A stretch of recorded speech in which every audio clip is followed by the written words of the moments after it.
اہل ایمان کے لیے، اسلام کے ماننے والوں کے لیے اسلام پر سب سے بہتر چلنے کی ترتیب وہ یہ ہے کہ جس وقت جو صورتحال پیش آ جائے، ایمان والا بندہ اسلام کو دیکھنے لگ جائے کہ اس سے متعلق اسلام مجھے کیا کہتا ہے، بس وہ بندہ پکا مومن ہے۔ زندگی میں جو صورتحال پیش آ جائے وہ دیکھے کہ اسلام اس معاملے میں میری کیسے رہنمائی کر رہا ہے، قرآن و سنت اور احادیث مجھے کیا بتلا رہی ہیں، آثار صحابہ اس کو کیسے حل کرتے تھے۔ بس سمجھ لیں کہ آپ کے اندر ایمان کی وہ کیفیت جو اللہ تعالیٰ مسلمانوں کے اندر دیکھنا چاہتے ہیں آپ کے اندر موجود ہے۔ یعنی زندگی کے ہر موڑ پر اپنے مسئلے کو اسلام سے حل کروانا یہ مسلمانوں کا خاصہ ہے۔ گرمی کا ایسا سخت ترین سیزن ہے آپ کے سامنے ہے، گرمی کی جو پورے ملک کے اندر ہمارے صورتحال ہے، ہمارے علاقے میں بھی جیسی صورتحال ہے آپ سمجھ سکتے ہیں۔ ہر بندہ، ہر فرد متاثر ہے اس بات سے کہ گرمی بہت زیادہ ہو چکی ہے اور سخت ترین گرمی ہے۔ تو ہم دیکھتے ہیں اس گرمی کے اس سیزن کے اندر، آپ دیکھیں اسلام ہماری کیسی رہنمائی کرتا ہے۔ اس گرمی کے سیزن کے اندر ہر بندہ، ہر وہ شخص جس کی جو گھر میں بڑا ہے یا اس کے نیچے کچھ لوگ ماتحت ہیں، کچھ لوگوں کا وہ کفیل ہے، تو وہ کوشش کرتا ہے اپنے لیے بھی، اپنے ماتحت لوگوں کے لیے بھی اس گرمی سے بچنے کا انتظام کرے۔ راستے میں چل رہا ہے تو دیکھتا ہے کوئی سائے والی جگہ ہو تو سائے سے چلا جاؤں تاکہ گرمی سے بچ جاؤں۔ اگر حلق خشک ہو جاتا ہے چل چل کر پانی کو تلاش کرتا ہے، پھر پانی میں سے بھی ٹھنڈے پانی کو تلاش کرتا ہے کہ ٹھنڈا پانی مل جائے تو میری روح کو، جسم کو سکون مل جائے گا۔ تو اس گرمی سے بچنے کے لیے جس کے بس میں جو ہوتا ہے پنکھا چلائے، کولر چلائے، اے سی چلائے، کوئی بھی معاملہ کرے، اس گرمی سے ہم اپنے آپ کو بچانے کی کوشش کرتے ہیں، بہت اچھی بات ہے۔ لیکن یہاں سے سمجھ لیں جو اللہ تعالیٰ قرآن مجید میں بار بار آپ کو اور مجھے غور اور فکر کی دعوت دیتے ہیں کہ فلاں فلاں کام میں اہل عقل کے لیے، عقل والوں کے لیے نشانیاں ہیں، تو اسی طرح فرمایا کہ اہل عقل والے اور سمجھدار لوگ، اہل ایمان، جب بھی کوئی معاملہ پیش آتا ہے اس سے عبرت حاصل کرتے ہیں، اس سے اللہ کا قرب حاصل کرنے کی کوشش کرتے ہیں۔ تو گرمی کے اس سیزن سے آپ کو اور مجھے کیا پیغام ملتا ہے؟ ہمیں یہی پیغام ملتا ہے کہ 2 مہینے کی، 2.5 مہینے کی، 3 مہینے کی اس گرمی کے اندر آپ اور میں بھرپور کوشش کرتے ہیں کہ یار اس گرمی سے بچ جائیں۔ حالانکہ ہمارے لینٹر والے گھر ہیں، دیواریں بنی ہوئی ہیں، اس کے اندر سورج اور سورج کی شعاعیں دونوں نہیں آ سکتی، لیکن اس گرمی کا ماحول ایسا، ہم اس کے اثرات اور ماحول سے بھی بچنے کی کوشش کرتے ہیں۔ تو 2-2.5 مہینے کی اس گرمی سے بچنے والے لوگ اور بچنے والا یہ جسم، اس کی کتنی فکر کرتے ہیں، گرمی کے آنے سے پہلے ہی اپنے سارے معاملات کوشش کرتے ہیں کہ یار کولر ٹھیک ہو جائے، اے سی ٹھیک ہو جائے، ذہنی طور پر تیار ہو جاتے ہیں، سردیوں کے کپڑے لپیٹ کر رکھ دیتے ہیں، گرمیوں کی چیزیں نکال لیتے ہیں۔ تو 2-2.5 مہینے کے لیے تو آپ اور میں اپنے جسم کے لیے، اپنے بچوں کے لیے، گھر والوں کے لیے اتنا اہتمام کرتے ہیں۔ تو بندے کے مرنے کے فوری بعد، قبر میں اندر رکھنے کے بعد، اس کے اوپر سلیں ڈالنے کے بعد، اوپر مٹی ڈالنے کے بعد جو برزخی زندگی آپ کی اور میری شروع ہونے والی ہے وہ تو گرمی سے بھرپور ہے۔ پھر یہ برزخ کب تک چلے گی یہ تو اللہ کو معلوم ہے، قیامت کب آنی ہے۔ اس گرمی کے اندر، اس قبر کے اندر ہم نے پڑے رہنا ہے۔ پھر اس کے بعد میدان حشر کے اندر جو گرمی کا سامان ہوگا، جو گرمی کا عالم ہوگا، وہ تو آپ کو مجھے پتا ہے۔ تو مرنے کے بعد سارا سلسلہ جنت سے پہلے گرمی ہی گرمی ہے ہر طرف۔ تو اس گرمی سے بچنے کے لیے آپ اور میں کتنا اہتمام کرتے ہیں آپ کو ہمیں سمجھنا چاہیے کہ سورج کی ڈائریکٹ شعاع آپ کی میرے اوپر نہیں لگ رہی، پھر بھی میں کتنی کوشش کرتا ہوں لینٹر والی چھتوں کی 2 تو 3 منزلہ ہونے کے باوجود بھی پنکھا چلتا ہے، اے سی چلتا ہے، کولر چلتا ہے۔ تو قیامت والے دن کا منظر تو اللہ نے خود بیان کیا، سرکار نے صحیح مسلم کی روایت کے اندر، کہ یہ سورج جو ہے نا یہ تو 1 میل کے، اور بعض کچھ روایات کے اندر 1.25 نیزے کے، تو 1 میل کے فاصلے کے اوپر صحیح روایت کے اندر تو یہ موجود ہوگا۔ تو آج ہزاروں میل دور آپ اور میں برداشت نہیں کر سکتے اپنے لیے، اپنے بچوں کے لیے، تو کل جب 1 میل ہم سے دور ہوگا تو ہماری برداشت کی پھر کیا کیفیت ہوگی۔ تو اس دن جو احادیث نے ہمیں سائے بتائے ہیں کہ اس دن فلاں فلاں سائے کے علاوہ کوئی سایہ نہیں ہوگا، تو آپ اور ہم ذرا سوچیں کہ اس گرمی سے اتنا بچتے ہیں، تو قبر کی گرمی سے، حشر کی گرمی سے بچنے کے لیے آپ نے اور میں نے پھر کتنی کوشش کی ہے۔ جب آپ کا اور میرا جسم اتنا نازک ہے کہ وہ اس حبس کو، گرمی کو برداشت نہیں کر سکتا، تو حدیث پاک کے اندر آتا ہے کہ جو آگ ہے نا جہنم کی، یہ تمہاری اس دنیا کی آگ سے 70 گنا زیادہ سخت اور تیز ہے۔ اس آگ کی کیا کیفیت ہے؟ آپ اور میں ہاتھ چند سیکنڈ اوپر نہیں رکھ سکتے، جل جائیں، شور شرابہ کریں، چیخیں اور پکاریں نہیں برداشت کر سکتے تو 70 گنا زیادہ اس سے بڑی آگ سے بچنے کی آپ نے اور میں نے کیا تیاری کی ہے؟ آپ اپنے بچوں کو، ہم اپنے آپ کو اس دنیاوی آگ کے قریب نہیں چھوڑتے، اس کے قریب نہیں جانا. تو قبر کی آگ اور حشر کی آگ اور گرمی سے، جہنم کی آگ اور گرمی سے بچانے کی آپ نے اور میں نے کتنی کوشش کی ہے. یہی پیغام ہے اس گرمی کے سارے معاملے کے اندر. حدیث پاک کے اندر آتا ہے، صحیح بخاری کی روایت ہے کہ یہ جو جہنم ہے، آگ ہے، اس نے اللہ سے شکایت کی. ہر وقت آگ کا جلتے رہنا، اللہ کی مخلوق ہے نا یہ بھی، جلتے رہنا، تو اندر اپنی گرمی کی اس چیز کی شکایت کی اللہ کے سامنے. تو اللہ تعالیٰ نے اس کو سال کے اندر 2 سانس لینے کی اجازت دے دی. ایک سانس یہ سردیوں میں لیتی ہے، ساری دنیا کی گرمی یوں کھینچ کر کے اپنے اندر لے جاتی ہے. پھر ایک سانس جو ہے نا باہر نکالتی ہے جو ہے نا گرمیوں کے اندر، تو ساری دنیا کے اندر اس سے گرمی کی جو لہر چل پڑتی ہے. اب یہاں پر سمجھیں کہ ہر چیز جو ہوتی ہے اس کا ایک ظاہر ہوتا ہے اور ایک اس کا ایک باطن ہوتا ہے. مثال کے طور پر ہر چیز کا ایسا ہی معاملہ ہے. اس گرمی کا ایک ظاہری سبب کیا ہے؟ سورج نکل گیا ہے، اور گرمیوں میں یہ چونکہ اس ایسی سائڈ سے طلوع ہوتا ہے جو خط استوا کے قریب ہے، ہمارے سروں کے اوپر سے قریب سے ہمارے خطے کے گزرتا ہے، گرمی تیز ہو جاتی ہے. اس کا ظاہری سبب ہے کہ سورج کی وجہ سے گرمی کا ہو جانا اور سورج کا خط استوا کے قریب آ جانا، ہمارے علاقوں کے بالکل اوپر سے گزرنا، یہ اس کا ظاہری سبب ہے. لیکن اس کا باطنی اور حقیقی سبب کیا ہے؟ اس کے پیچھے اللہ کا وہ حکم کار فرما ہے جو دنیا کے اندر اس گرمی کا سبب اور وجہ بنتا ہے. جیسا کہ مثال کے طور پر پانی کا کیا کام ہے؟ ایک جگہ پر جمع ہو جائے، سمندر میں، سیلاب میں، دریا میں جمع ہو جائے، اس کا کیا کام ہے؟ ایک بندہ اس کے اندر جائے گا، تیرنا نہیں آتا تو کیا ہو جائے گا؟ ڈوب جائے گا. پانی کا کام ہے انسان کو ڈبو دینا. لیکن یہی موسیٰ علیہ السلام ہے، اپنے سارے ساتھیوں کو لے کر کے نکلتے ہیں تو اس پانی کے اندر سے اللہ یہ سبب باطنی، ظاہری تو یہ پانی ڈبوئے گا، اللہ باطنی چیز سے کھینچ لیتے ہیں، وہی پانی ڈبوتا نہیں ہے، راستے بنا دیتا ہے. تو ہر دنیا کے اندر ہونے والے کام کا ایک ظاہری سبب ہے جو آپ کو اور مجھے نظر آتا ہے، اور ایک اس کے اندر خفیہ حقیقت کار فرما ہوتی ہے قوت جو اللہ تعالیٰ کا اذن اور حکم اور امر ہوتا ہے، اسی کے تحت وہ کام کرتی ہے. تو ہمیں اس بات کو سمجھنا چاہیے. ہمیں نہیں معلوم کہ جہنم ابھی کیسے سانس لیتی ہے، کیسے نہیں لیتی، کیا کرتی ہے. حدیث کے اندر آ گیا، صحیح حدیث کے اندر ہمارا اس کے اوپر ایمان ہے کہ یہی وجہ ہے دنیا کے اندر گرمی ہونے کی اور سردی ہونے کی. ہمیں اللہ کے اوپر، ہم نے اللہ کو نہیں دیکھا مان لیا، ہم نے فرشتوں کو نہیں دیکھا مان لیا، جنت جہنم نہیں دیکھی مان لی، قبر کے عذاب کو نہیں دیکھا مان لیا، ہم نے جو ہے نا جنات نہیں دیکھے اتنی بڑی بڑی باتیں مان لی، تو ہم اس چھوٹی بات کے اوپر تو اس سے بہتر یقین رکھتے ہیں جو سرکار نے اپنی زبان سے ارشاد فرما دی. اسی طرح تھوڑا سا اور آگے چلتے ہیں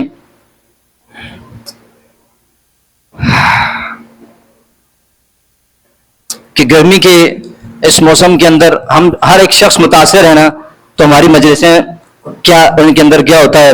ہر شخص کو جو کہ گرمی سے پریشانی ہے، تکلیف ہوتی ہے، تو ہماری مجلسوں میں میں بھی اس کا شکار ہوں، آپ بھی سمجھیں آپ بھی اس کا شکار ہے کہ ہر فرد یہ کہتا ہے کہ یار آج بہت گرمی ہے، آج بہت گرمی ہے، یار آج تو یار ایسی گرمی ابھی پڑ رہی ہے، پچھلے سالوں کے اندر تو ایسی نہیں ہوا کرتی تھی. ہر شخص یہ بات کرتا ہے، ہر مجلس میں یہ بات، جیسا انسان متاثر ہوتا ہے انسان یہ گفتگو کرتا ہے. لیکن اس جملے کو اگر ہم دن میں، یہ پیغام آج سمجھ لیجئے اس سے متعلق، اس جملے کو ہم دن میں 1000 بار بھی کہیں نا کہ یار آج بہت گرمی ہے، آج بہت گرمی ہے، تو گرمی کم ہو جائے گی؟ اس سے کم تو نہیں ہوگی. کوئی فائدہ ہوگا؟ کوئی فائدہ نہیں ہوگا.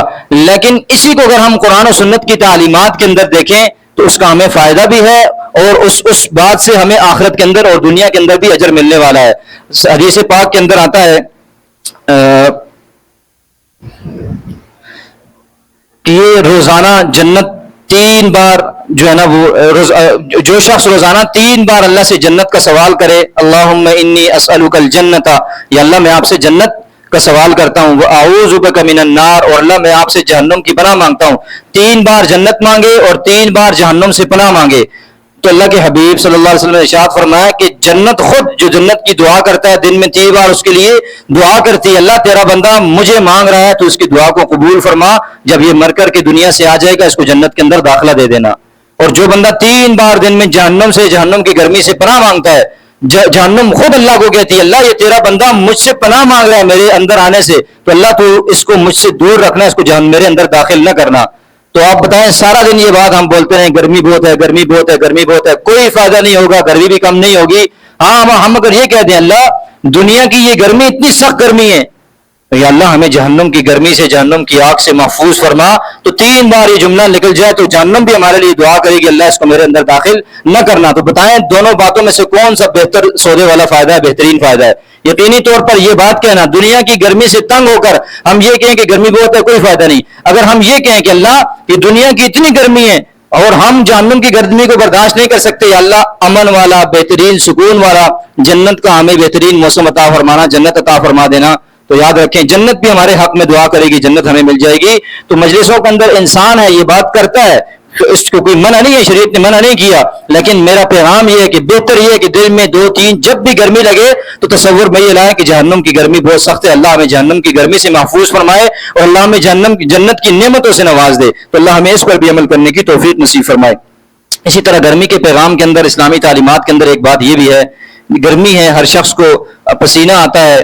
آپ صلی اللہ علیہ وسلم کے زمانے کے اندر تو چونکہ عرب کی گرمی بھی سخت تھی، جمعے کے لیے غسل کی اتنی سخت تاکید تھی، اتنی سخت، اگر حدیث کو پڑھے تو واجب درجے کا. اسی لیے بعض ائمہ کرام کے ہاں جمعے کا غسل واجب ہے، اتنی سخت تنبیہ کرتے تھے. بلکہ بعض دفعہ کوئی مجلس میں آ کر کے بیٹھ گئے، سرکار نے فرمایا اس کی حیت اور حالت ٹھیک نہیں تھی، تمہارے پاس کوئی ختمی مٹی فلان چیز، یعنی جسے ہم آج کل صابن کہہ سکتے ہیں، کوئی نہیں ہے کہ اس کو دے دو، اس سے غسل کر لے، اپنی گندگی کو دور کر لے. تو اس کے اندر ہر انسان کو پسینہ آتا ہے اور بعض لوگوں کو زیادہ آتا ہے، اور کچھ لوگوں کے پسینے کی بدبو نہیں ہوتی، کچھ کے پسینے کی سخت ترین بدبو ہوتی ہے. تو اس سے اہل ایمان کو، آس پاس ایمان والے نہ بھی ہوں تو مسلمانوں کو اور لوگوں کو، انسانیت کو تکلیف ہوتی ہے. تو اپنی جسم کی صفائی کا خیال کرنا کہ میری اس جسم کی پسینے کی بدبو سے لوگوں کو تکلیف نہ پہنچے.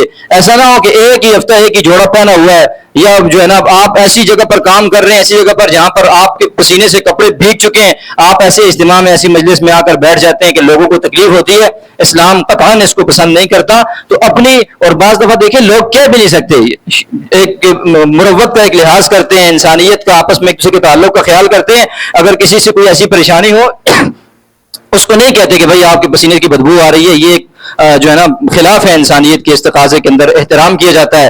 تو آپ دیکھیں آپ لوگوں کو تکلیف پہنچا رہے ہو، وہ آپ سے تنگ بھی ہوں، کہہ بھی نہ سکے، کتنی غلط بات ہے، اور آپ کے بارے میں برا سوچ رہے ہوں، برا تصور ان کے ذہن میں قائم ہو رہا ہو. اور اسی طرح بعض دفعہ ایسا ہوتا ہے، مثال کے طور پر یہ مسجد ہے، یہاں اگر کسی کی پسینے کی بدبو جسم سے آ رہی ہے تو بندہ اٹھ کر دوسری جگہ جا کر بیٹھ بھی نہیں سکتا، صفوں میں ایسے بیٹھا ہوتا ہے. تو ایسا نہ ہو کہ آپ کسی کے لیے پریشانی کا باعث ہم لوگ بن جائیں. تو اللہ ہمیں اس بات کو بھی سمجھنے کی، دوسروں کا خیال رکھنے کی توفیق نصیب فرمائے. اسی طرح گرمی کے ایک موسم کے اندر ہمارے ہاں ایک یہ معاملہ بھی ہے کہ یار ہم تو چونکہ شریعت کا تو ہمیں پتہ ہے ہی نہیں ہے، اور ہمارے عام عمومی معاشرے کے ماحول کے اندر، گھروں کے اندر کوئی دینی اور شرعی ماحول تو ہے نہیں ہے، تو ہم اپنی مرضی کے مطابق پھر ان چیزوں کو گزارنا. اس لیے میں نے کہا کہ اس ہر موقع کے اوپر اسلام نے ہمیں تعلیمات دی ہیں.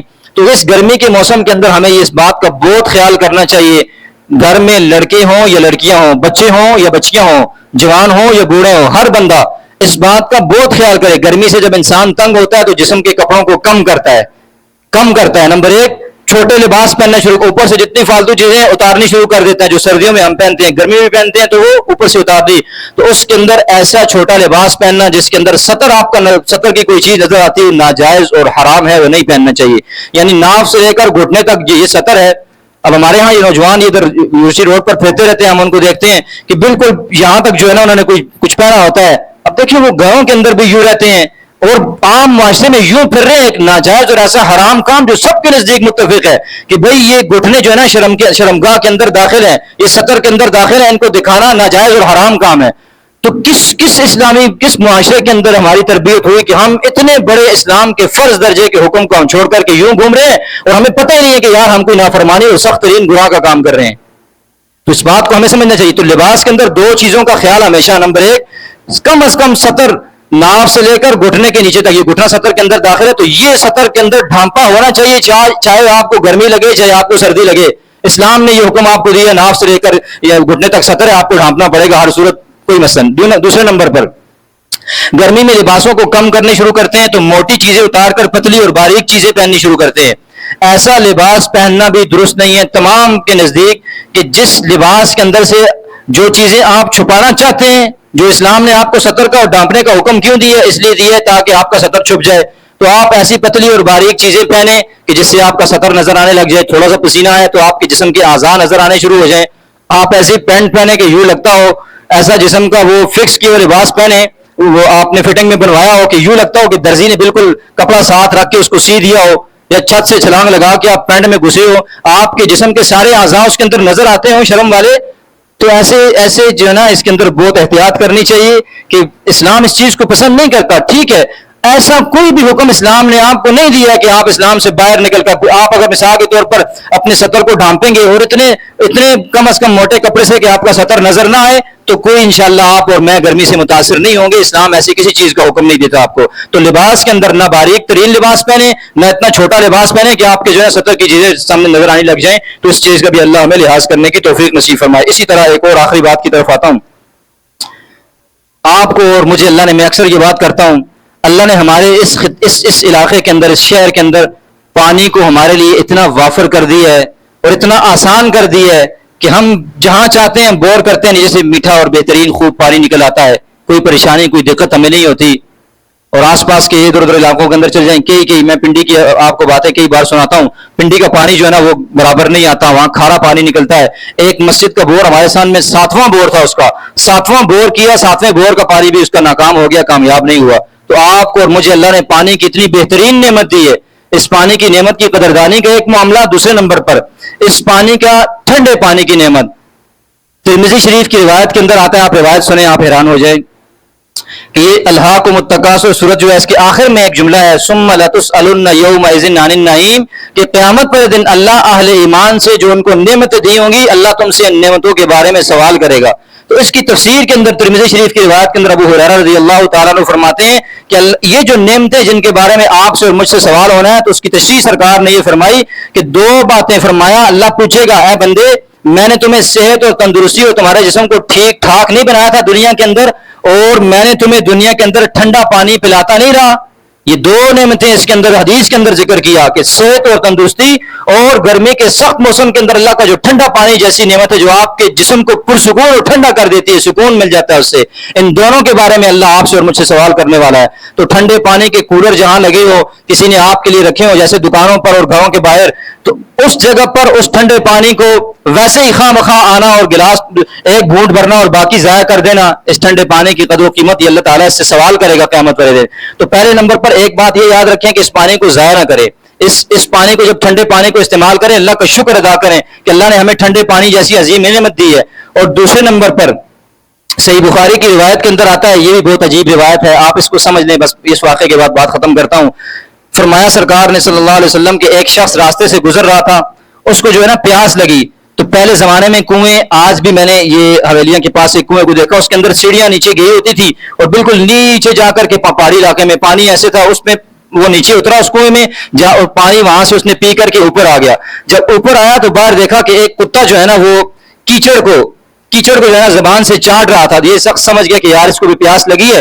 تو اب دیکھیں ہم لوگ بھی دن میں ایسے کئی منظر دیکھتے ہیں لیکن گزر جاتے ہیں، کوئی بات نہیں ہے، ختم.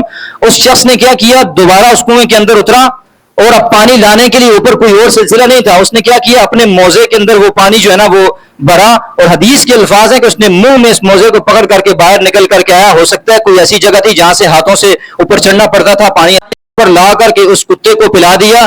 اللہ نے اس کتے کو پانی پلانے پر اس شخص کی بخشش اور مغفرت فرما دی. یہاں معاملہ ختم نہیں ہوا. صحابہ کرام نے سرکار دو عالم صلی اللہ علیہ وسلم سے یہ بات پوچھی کہ یا رسول اللہ، کیا چوپایوں کو، جانوروں کو بھی پانی پلانے پر اللہ تعالیٰ جو ہے نا یہ اتنا انعام عطا فرما دیتے ہیں کہ اللہ تعالیٰ جنت دے دیتے ہیں، بندے کے گناہ معاف فرما دیتے ہیں؟ تو سرکار نے فرمایا ہر ذی روح کا خیال کرنے پر اللہ تعالیٰ انسان کو جنت عطا فرماتے ہیں، صرف انسان کا نہیں. اسی واقعے کو بنیاد بنا کر علامہ قرطبی رحمۃ اللہ تعالیٰ نے یہ بات لکھی ہے، اگر کسی شخص کے گناہ بہت زیادہ ہوں، ہر شخص یہ سمجھتا ہے کہ میں انسان ہونے کی وجہ سے مجھ سے گناہ اور غلطیاں ہوں گی. فرمایا کوئی شخص یہ سمجھتا ہو کہ اس کے گناہ زندگی میں بہت زیادہ ہیں، اللہ کی نافرمانیاں بہت کی ہیں، وہ یہ چاہتا ہے کہ اللہ اس کے گناہوں کو معاف فرما دے، تو اس کو چاہیے کہ لوگوں کے پانی پلانے کا انتظام کرے. اللہ اس لوگوں کو پانی پلانے کی برکت سے اس کے سارے گناہوں کو معاف فرما دیں گے. دلیل کیا دی؟ دلیل یہ دی کہ ایک شخص گناہگار ہے، نافرمان ہے، اس سے غلطیاں ہوتی ہیں، وہ کتے کو پانی پلاتا ہے تو اللہ تعالیٰ اس کی بخشش کر دیتے ہیں، اس کے گناہوں کو معاف فرما دیتے ہیں. تو اشرف المخلوقات کو پانی پلانے سے اللہ آپ کے گناہوں کو کیوں معاف نہیں کرے گا؟ تو اس طرح جیسے ہم اپنے، میں نے پہلے بھی عرض کیا، اپنے گھر والوں کا، اپنے بچوں کا، اپنے اہل و عیال کا خیال کرتے ہیں گرمی سے بچنے کے لیے، ٹھنڈے پانی کا، دیگر چیزوں کا، تو آس پاس کے لوگوں کا، اہل علاقہ کا، مسافروں کا، دیگر لوگوں کا بھی خیال کرنا آپ کی اور میرے لیے ضروری ہے۔ تو جتنی باتیں ہم نے اس گرمی کے اور موسم سے متعلق اسلامی تعلیمات کو پڑھا، اللہ ہمیں سمجھنے کی، ہماری زندگی میں اختیار کرنے کی توفیق نصیب فرمائے۔